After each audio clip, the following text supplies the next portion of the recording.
What if the astonishing complexity of our universe, the swirling galaxies, the intricate chemistry, even life itself, isn't the result of endless cosmic accidents? What if it all springs from a handful of fundamental repeating rules, just like a simple game of life simulation, where complex patterns appear from almost nothing? Could reality be a giant, self-generating recursion? Have you ever, really looked closely at a snowflake, zoomed right in, and just been totally floored by how intricate it is, almost impossibly beautiful? Yeah, it's stunning. It makes you wonder, right, if maybe the whole universe, everything from the tiniest bits to, galaxies, operates on similarly elegant, simple rules. I mean, think about John Conway's Game of Life. Just a few simple instructions on a grid, and bam! You get these incredible, lifelike, evolving patterns. It's wild. It's enough to make your brain do a little happy dance. So if you're already hooked, definitely hit that like button and subscribe for more deep dives like this one. That's a really great way to put it, because what's so captivating, I think, is how these really simple systems can just unleash all this unexpected complexity. Yeah. It definitely hints at something deeper about the universe, doesn't it? Maybe the most complex things are actually built from the simplest beginnings. Exactly. And that's what we're plunging into today, this amazing crossroads where physics, information, and, complexity itself all crash into each other.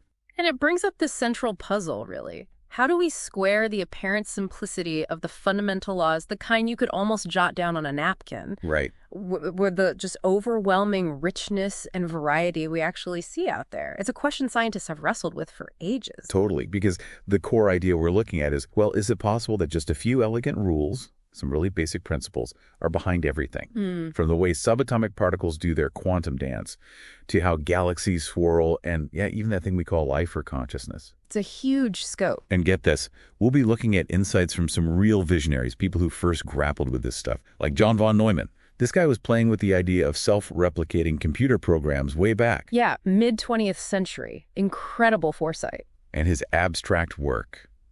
It has some seriously mind-blowing connections to how biology actually manages replication.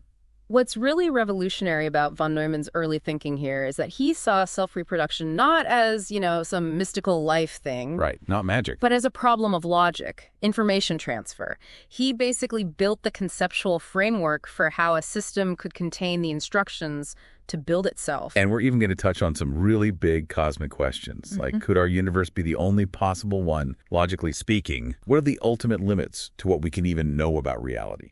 And how on earth does something as intricate as life pop up from just a few physical laws? And is self-reproduction really just information doing its thing? Big questions. So buckle up. We're about to connect some seemingly unrelated dots and hopefully leave you just amazed at how interconnected everything might be. Okay, let's dive in. Where did this whole idea of complexity from simplicity even start? Well, a key moment, certainly in the modern context, traces back to Los Alamos, during the Manhattan Project, actually. Oh, okay. Intense setting. Very. Amidst all the heavy physics work, the mathematician Stanislaw Ulam, a really creative thinker, started experimenting with pattern games on the early computers there. Digital doodling, basically. Pretty much. These were massive room-sized machines, and Ulam programmed simple rules, and the computer would churn out these evolving patterns. And here's where it gets wild. They weren't static. They seem to grow, to change, almost like digital life forms emerging. Like little pixel creatures. Sort of. A simple square of pixels might morph into this delicate, almost coral-like structure. Yeah. And sometimes, if two different patterns collided, they'd have these digital fights, sometimes wiping each other out completely. Ulam even tried it in 3D, creating these shifting lattices of colored cubes from simple rules. That's amazing. So simple rules leading to dynamic, evolving, almost lifelike behavior. Exactly. Emergent behavior. That's the key concept. And this insight was hugely influential on John von Neumann, especially his work on self-reproduction. Right, so Ulam's experiments sparked von Neumann's thinking. If simple computer rules can create these lifelike patterns, could a similar logic explain self-reproduction itself? He started exploring this purely abstractly, in the realm of logic and math. Not trying to build a physical robot, but asking, is it theoretically possible for a machine to make a copy of itself? just based on rules and logic. Precisely. And he didn't just stop at simple copying. His theoretical work showed it was logically possible for a machine to build something more complex than itself. Whoa, okay, that flips the script. Yeah. Usually you think the parent has to be more complex, right? Intuitively, yes. But von Neumann showed, logically, it wasn't necessarily so. A machine could potentially birth something more intricate. Which, okay, hasn't exactly led to my phone building a better phone on its own yet. Not quite. But where his abstract work had a massive impact was biology. How so? Von Neumann's abstract machine, at its core, proved that self-reproduction wasn't some, magic ingredient unique to life. It wasn't biological exceptionalism. Right. It showed it's a logical possibility based on physics and information processing. So for him, the specific stuff, DNA, proteins, whatever, those were just the, implementation details at this fundamental level. Exactly. His abstract machine was a proof of concept. Self-reproduction can arise just from rules and information, and that radically changed how we could view living cells. Suddenly, it's scientifically plausible to see them not as mysterious entities, but as incredibly complex, self-replicating machines. Of course, real cells do way more than just replicate, which is why they're so much more complex than his initial idea. Yeah. But his work provided that foundational insight. Self-reproduction isn't magic. It can be a logical outcome of physical laws. Okay, so that sets the stage. What about these fundamental laws themselves? This brings us to that really profound question from Einstein. Did God have any choice in creating the world? It sounds simple, but it forces you to think about the very nature of reality, doesn't it? It really does. Yeah. Because on one hand, the universe feels a bit arbitrary sometimes. Why that specific mass for an electron? Why those shapes for galaxies? You could easily imagine tweaking the constants, Yeah. right? A universe where gravity pushes things away, maybe. But then Einstein asks, what if there wasn't actually a choice? What if some hidden arcane logic dictated exactly how everything had to be? Meaning the Big Bang, the way galaxies formed. Yeah. It wasn't just one option. It was the only logically possible way things could happen. That's the extreme version of the idea, yes. The universe had to unfold exactly as it did. So even a cosmic creator couldn't have opted for, say, no speed of light limit, or a universe where socks never go missing in the wash. This was the only game in town. Right. Now, you could dismiss this as just philosophy, maybe, but physics actually weighs in on this question of choice in cosmic creation through the idea that many physical laws might be derivative, not fundamental. Meaning? Well, if law B is just a logical consequence of a more fundamental law A, then only law A represents a real choice or a degree of freedom in the universe's design. Law B just happens because of law A. Ah, okay, like explaining biology through chemistry, chemistry through atomic physics through subatomic physics. Exactly. You keep drilling down, hoping to find the truly fundamental laws at the bottom. The ones that explain everything else up the chain. Yeah. Like a domino effect. And physicists have been on this quest for centuries, searching for a single unified theory of nature, a theory of everything. Laplace, for instance, had this idea of a cosmic intelligence, right? Knowing everything about every atom. Could predict the entire future and reconstruct the past. Perfect knowledge, perfect prediction. Yeah, his super smart entity viewing the universe as this giant deterministic clockwork. If you knew the rules and the starting positions, everything was predictable. But, and this is a big but, physicists have been surprised before. Big time. Like in the late 1800s, thinking physics was almost done. And then boom, quantum theory and relativity turned everything upside down in the early 20th century. Right. Completely rewrote the rule. And now we're kind of in a similar phase. Physicists are again pursuing these really comprehensive theories. Grand unified theories, GUTs. Exactly. Trying to unite the fundamental forces and particles, maybe just two types of particles, two forces. Or even super GUTs, one particle, one force. The idea being that forces like electromagnetism and the nuclear forces, Yeah. which look different now, Are actually just different aspects of a single unified force at super high energies, like electricity and magnetism merging into electromagnetism. it's a constant reminder that our understanding evolves. What seems complete today might change tomorrow. Absolutely. And something else happened since Laplace's time. Information theory emerged.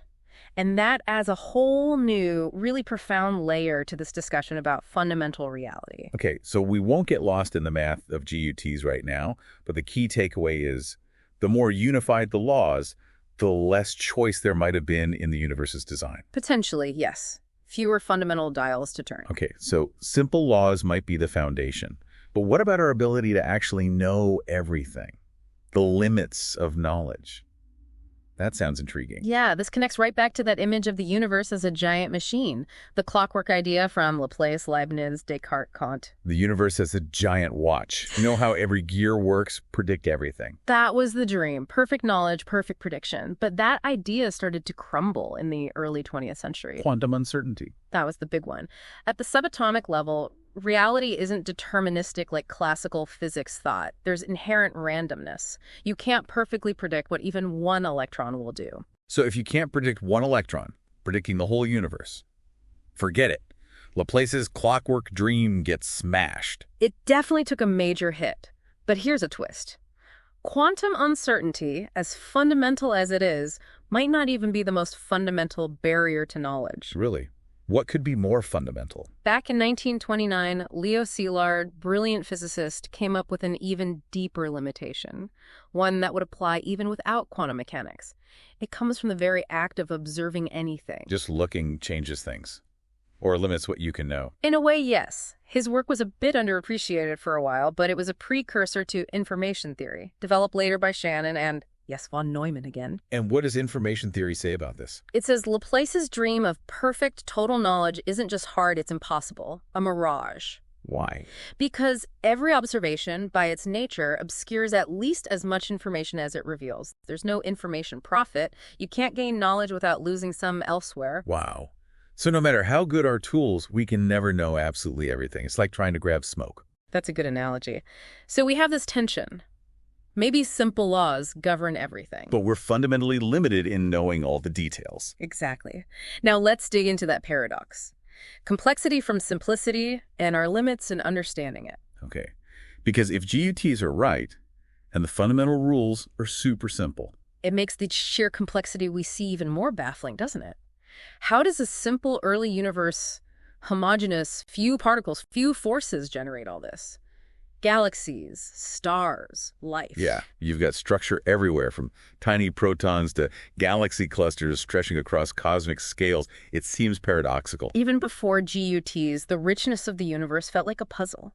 And it gets crazier when you think about how unlikely it seems for complex things to arise just by random chance. Like the monkeys on typewriters thing. The classic example, infinite monkeys, infinite typewriters. Will they eventually type Shakespeare? The odds are ridiculously small, right? Yeah. Like impossibly small. Astronomically small. 1 divided by 50, if you have 50 keys raised to the power of, say, 150,000 characters for Hamlet, it's practically zero. And yet, Hamlet exists. Yeah. And Shakespeare, who wrote it, he came from that same simple early universe too. Exactly. So even if every particle in the universe was a monkey typing since the Big Bang, the odds of getting Hamlet are still effectively zero.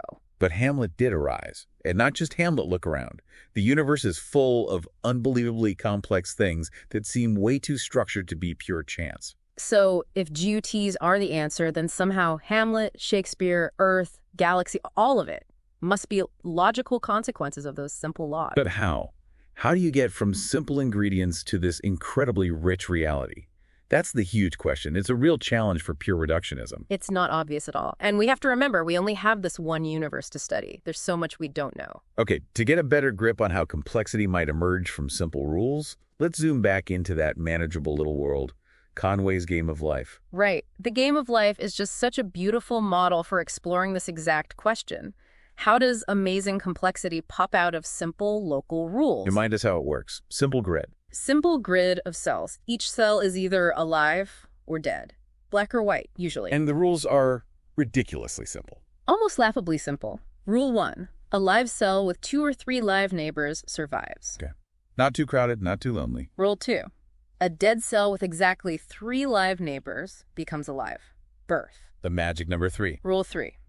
All other live cells die, loneliness or overcrowding, and all other dead cells stay dead. That's it. The whole rule book. And yet, when you start with simple patterns and just let these rules run, generation after generation, the results are incredible, often totally unpredictable. You see these amazing diverse forms just spontaneously emerge. like the T tetromino you mentioned. 4 cells in a T shape. Yeah, you start with that, it expands, gets symmetrical, then breaks apart and reforms into this stable blinking pattern called the traffic light. It's like a little digital drama playing out. all from counting neighbors. And the outcome is often completely surprising. The T-shape behaves totally differently from other similar small patterns, but it's all just those simple rules at work. Conway apparently tweaked these rules carefully to get this balance. He did. He found this sweet spot between too much growth, where everything just becomes a big blob, and too much death, where everything dies out. This perfect balance allows for perpetual surprises. Exactly. It makes the game an endless source of complex, emergent behavior. And one of the coolest discoveries was patterns that move, right? Gliders. Yes. Someone noticed this little 5-cell pattern that seemed to be walking across the grid. They called it the glider. How does it move? It cycles through 4 different shapes over 4 generations, and after that cycle, it's back to its original shape, but shifted 1 cell diagonally. And it just keeps going, like a little spaceship, unless it hits something. Like bishops on a chessboard, all moving at the same speed? Precisely. It's emergent motion from static rules. What about the R-pentomino? That was another interesting one. Oh, the R-pentomino is fascinating. Just 5 cells in an R shape. It starts off looking kind of messy, never gets perfectly symmetrical like the T. Then what? Around generation 50, it breaks up, reforms, and then it starts spitting out gliders. Really? Spontaneously? Yeah. It just keeps going for ages. For a long time, nobody knew what its ultimate fate was because it kept producing these gliders, needing more and more space. Did it grow forever? Well, growth in life usually means the number of live cells increasing. The gliders themselves have a fixed size, 5 cells.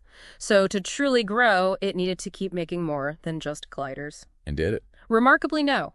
After tens of thousands of generations, it finally settles down. Into what? Into a collection of stable, non-moving things, blocks, beehives, blinkers, and it leaves behind this scattered fleet of gliders it ejected over its long life. Wow. So, simple start, incredibly complex, long evolution, unpredictable outcome. The perfect example. Yeah. And the variety of stable or oscillating patterns is amazing. You have this simple 2x2 block, the static beehive, the flipping blinker. And more complex ones like boats, loaves, ships. All these things can just emerge naturally. They can. And you even get things called billiard table configurations, where oscillating patterns are trapped in a small area by strategically placed stable objects. Like bumpers keeping them contained. Exactly. Like the clock 2 pattern, this arm rotates, but blocks around it keep it confined. And these oscillators can have really long periods. The pentadecathlon repeats every 15 generations. And gliders can interact with these things. Oh, yeah, in very precise ways. A glider can bounce off a pentadecathlon if it hits just right. It's like watching this intricate digital dance. And it's super sensitive to the start, right? Right. Change 1 pixel. And the outcome can be wildly different after just a few generations. The butterfly effect, right there in the simple grid world. It's mind-bending. What's also cool is the idea of natural life objects. Patterns like blocks and blinkers just seem to pop up frequently from random starting broths, as Conway called them. Suggesting they're somehow fundamental to the system. It seems that way. These structures have an inherent tendency to form under these rules. So, the game of life gives us this amazing visual analogy for how complexity emerges from simple local rules. It's like a pocket universe simulator. A very compelling one. Okay, let's shift back to the real physical universe now. Thermodynamics and entropy. Sounds a bit heavier. It is fundamental, though. Let's start with the first law of thermodynamics. Basically, energy is conserved. You can't create it or destroy it, right? It just changes form. Exactly. Think of water behind a dam. It has potential energy because of gravity. Let it flow down. That potential energy turns into kinetic energy, energy of motion. Spin a turbine, you get electrical energy. And if there's no turbine, does the energy just disappear? No, it mostly turns into heat. Warms the water at the bottom, the surroundings, just a tiny bit. Energy is always accounted for. So the first law basically says no free lunch, no perpetual motion machines making energy from nothing. Correct. Now, Rudolf Clausius, a pioneer here, noticed something else. There are restrictions on how energy transforms. Heat seems special. How so? It's easy to turn other energy forms into heat. Friction does it all the time. Yeah. But getting heat back into useful forms like mechanical work, that's harder, less efficient, sometimes impossible without other changes. Like my hot coffee cooling down in a room. Perfect example. Heat flows from the hot coffee to the cooler air. The total energy stays the same, first law. But the heat won't spontaneously flow back from the air to reheat the coffee, right? Right. That would violate the second law, which Clausius formalized using this concept called entropy. Entropy, the famous measure of disorder. Originally, he called it transformation content, energy available for work. But entropy, from the Greek for change, stuck. Mathematically, the change in entropy is the heat flow divided by the absolute temperature. And the second law says, The total entropy of an isolated system can never decrease. It only increases or stays the same in ideal cases. so when heat flows from the hot coffee to the cooler room, The coffee loses entropy, the room gains entropy. But because the room is cooler, lower temperature, it gains more entropy than the coffee loses. resulting in a net increase in total entropy for the whole system. Precisely. That's why heat naturally flows from hot to cold in isolation. Then Ludwig Boltzmann came along and gave it a statistical meaning linked to disorder. Yes, a brilliant insight. He said entropy measures the number of possible microscopic arrangements, microspates, that correspond to the macroscopic state we see. Disorder just means there are many, many more possible arrangements. Like a messy office versus a neat one. Exactly. Same stuff maybe, but vastly more ways for it to be messy, high entropy, than neat, low entropy. So the second law, statistically, just says systems tend to move towards the most probable states, the most disordered ones. Maximum entropy. Like a gas expanding to fill its container. There are just way more ways for the molecules to be spread out than crammed in a corner. That's the natural tendency. But this leads to a kind of gloomy idea for the universe, doesn't it? Yeah. The heat death. It does. If the universe is a closed system, its total entropy should always be increasing. Eventually, maybe all energy degrades into uniform, low-level heat. No more temperature differences, no more work possible, no more complex structures, including life. The Wormstad. Yikes. So we have this super-ordered universe now, but it's apparently headed towards ultimate disorder and stagnation. That seems like a huge paradox. It is a huge paradox. How do we reconcile the ordered present with the predicted disordered future? Okay, to tackle this, let's bring in Maxwell's demon, the famous thought experiment. Ah, yes. Maxwell's ingenious little demon. It seems initially to violate the second law. How does it work again? A box of gas divided in two. Right. A partition with a tiny door guarded by a tiny, intelligent demon. Who can see individual molecules. Yes. When a fast molecule approaches from, say, the left, the demon opens the door and lets it through to the right. When a slow one approaches from the right, it lets it pass to the left. So over time, one side gets hot, fast molecules, and the other gets cold, slow molecules. Exactly. Creating a temperature difference in a closed system, apparently without doing any work, that looks like it decreases entropy, violating the second law. But there's a catch, right? Cellular figured it out? Cellular, yes, and others refined it. The catch is information. The demon needs to know which molecules are fast and slow. It needs to observe them. And observing costs something. Acquiring, processing, and using that information has an unavoidable energy cost. And crucially, it increases entropy somewhere else, maybe inside the demon, maybe in its surroundings. So the demon might use a tiny flashlight, but that uses energy and creates entropy. Precisely. Cellular even analyzed a simpler case with just one molecule in a cylinder with a piston. The demon knows which half the molecule is in and tries to extract work. But just getting that information, maybe by using the piston to feel where the molecule isn't, requires energy input that cancels out any gain. It doesn't matter how the demon sees, light, pistons, even hypothetical particles. Every method analyzed ultimately shows that gaining information has a physical cost, an associated entropy increase somewhere else that balances things out. The second law is safe. So the more precisely the demon tries to know a molecule's state, decreasing its informational entropy. The more the physical entropy of the rest of the universe must increase. There's this fundamental link, this trade-off between information and physical entropy. Which reinforces the idea that Laplace's dream of total knowledge is impossible, because observation itself has this entropic cost. Exactly. The very act of knowing limits what can be known perfectly. Information isn't free. Okay, information is clearly key here. Let's explore that further with the Library of Babel idea. That's a mind-bender. It really is. Borges' concept. Imagine an infinite library containing every possible book, every possible sequence of letters and symbols of a certain length. Or think of it as videotapes. Every possible combination of pixels and sound for fixed time. The number of possible tapes would be just staggeringly huge. Far more than atoms in the universe. And this library contains everything, right? Every movie, every TV show, records of everything that ever happened or will happen. Theoretically, yes.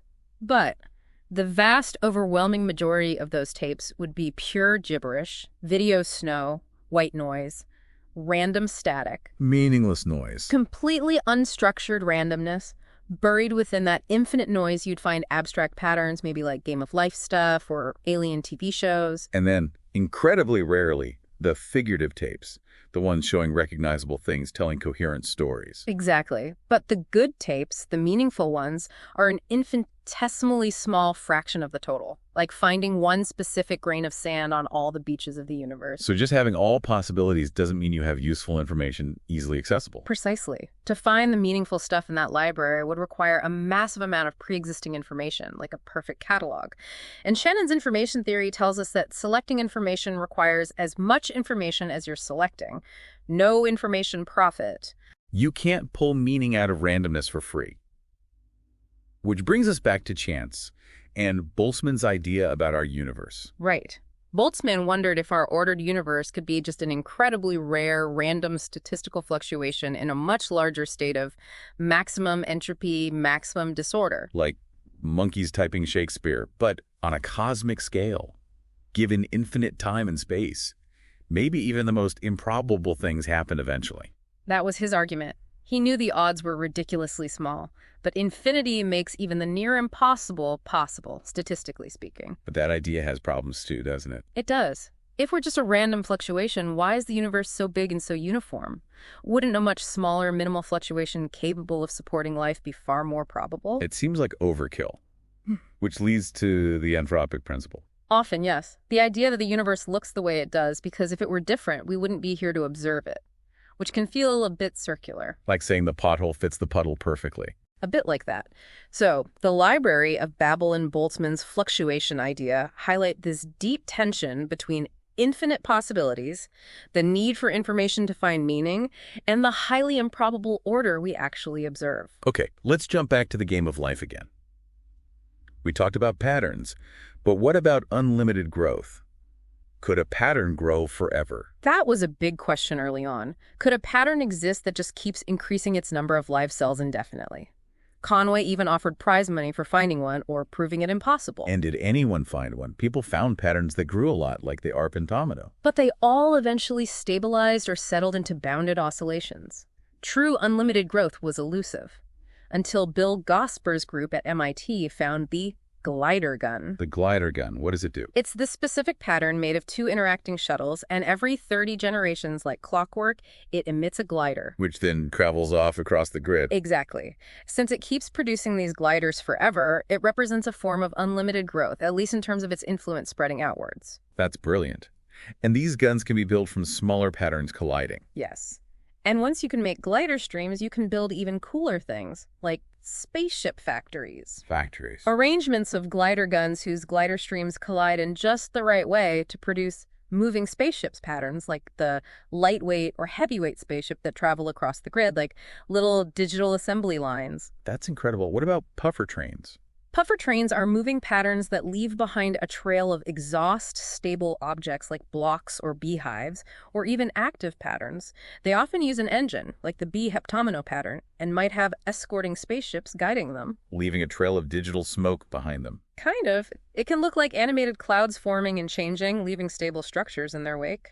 There are variations too, like the flying machine using a tetromino engine or diagonal switch engines. It's a whole ecosystem of digital creatures emerging from these simple rules. It really feels like that sometimes. And this idea of complex, unpredictable behavior from simple recursion isn't unique to life.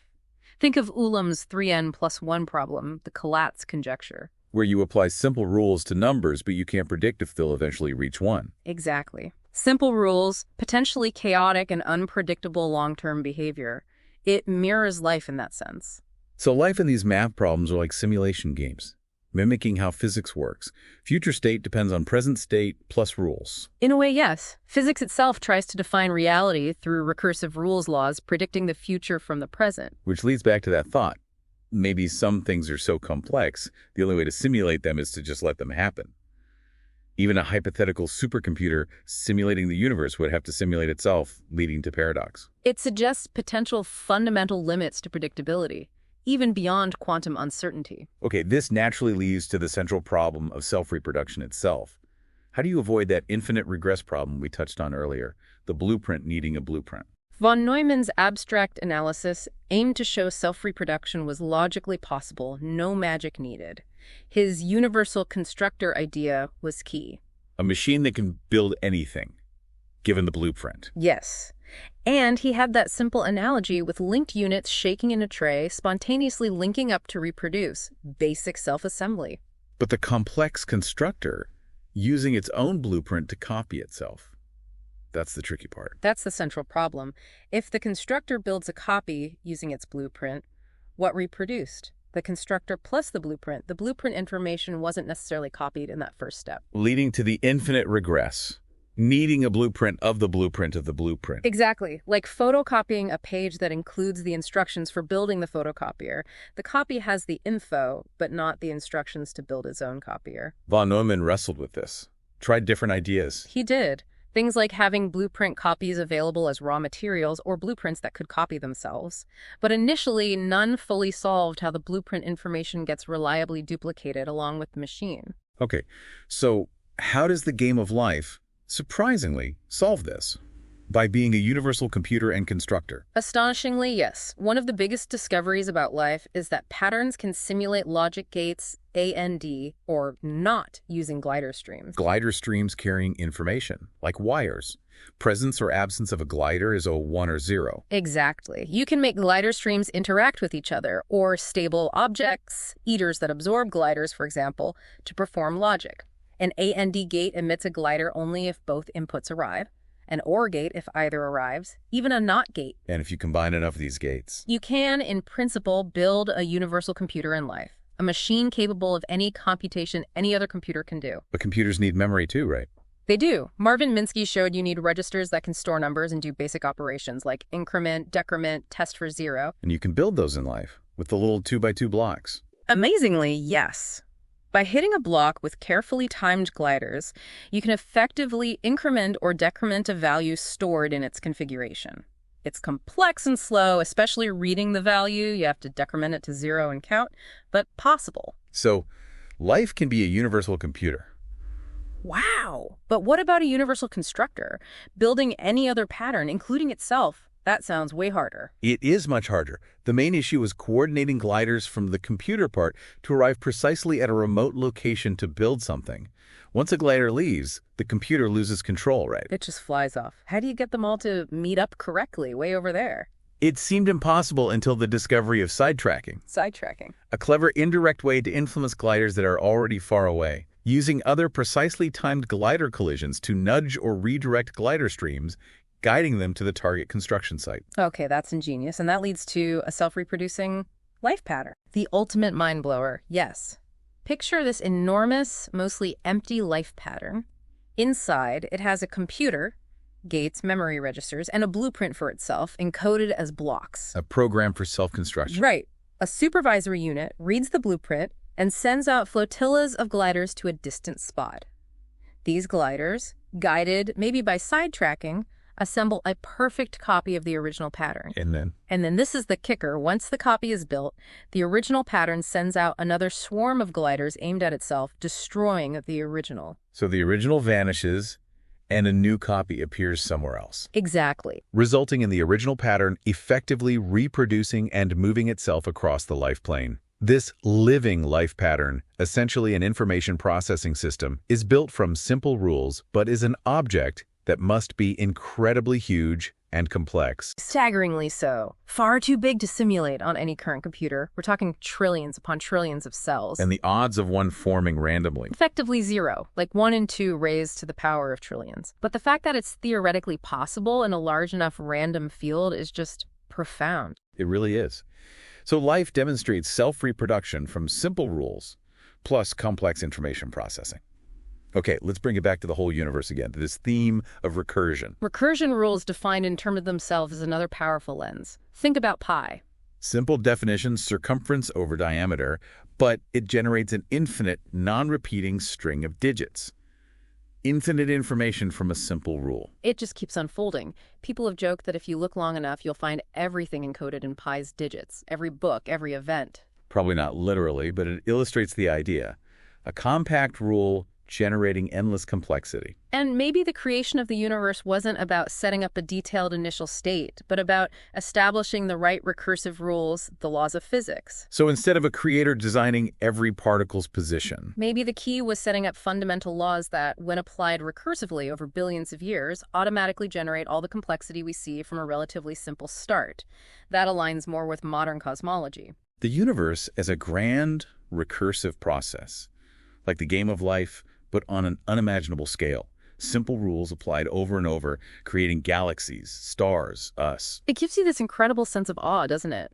At the potentially deep recursive nature of reality itself. Absolutely. So just to wrap up this amazing journey, we saw how simple rules really can generate incredible complexity, both in abstract systems like life and maybe in our own universe. We explored the fundamental limits on what we can know, imposed by physics and information theory itself. We saw the deep connection between entropy disorder and information. And we saw how self-reproduction, a key feature of life, might just be a natural outcome of rules and information processing. It brings us right back to that initial hook. Could our universe really be built on these elegant recursive principles, like patterns blooming on a screen? It really makes you wonder, could our cosmos be just one giant computation? What does life tell us about life itself? How deep do these connections run between information, physics, complexity? We've only scratched the surface today. There's so much more to explore, digging deeper into life itself, into GUTs, information theory, cosmology. It's endless. So maybe we end by revisiting Einstein's question about God's choice, but view it through this lens of recursion. Were the fundamental laws the only real choice, setting off a self-generating process that inevitably led to, well, this? The universe in all its beauty and mystery. It certainly leaves you with a sense of profound wonder, doesn't it?